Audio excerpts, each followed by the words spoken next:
talking about fish depression, and this was called Fish Depression is Not a Joke. So in the article I read, the author talked about how she had a question of, are fish depressed? So she went to the scientists, and what she learned was that fish actually can be depressed, know it or not, and they actually come in really handy for scientists researching antidepressants.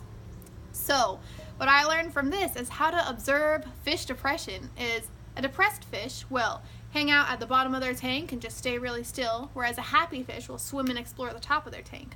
And fish depression usually occurs when they have a lack of stimulus and they get really bored if they're just in a small tank. So for the scientist, they would induce fish depression by having them drunk on ethanol for 2 weeks. Then they would withdraw it, they would go into depression, and they would give them sorts of antidepressants. And if the antidepressants worked, after about 2 weeks, the fish would be back up and swimming. If it didn't work, then the fish would still be down in the dumps.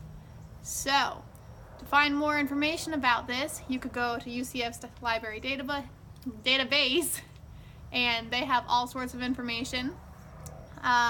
There's actually surprisingly a lot of resources and information out there about fish emotions. People research this all the time, and fish are just really helpful. One more thing. This relates to psychology and physiology. In the book, they talk a lot about using animal subjects to conduct research on certain drugs, because we can't test these things on humans because we might harm the humans, and that's a bad thing. We don't want that. So animals are really easy to see results in because they'll react to drugs. So that's why we use them. This has been my New York Times article number 1. Here's my student ID. See you next time.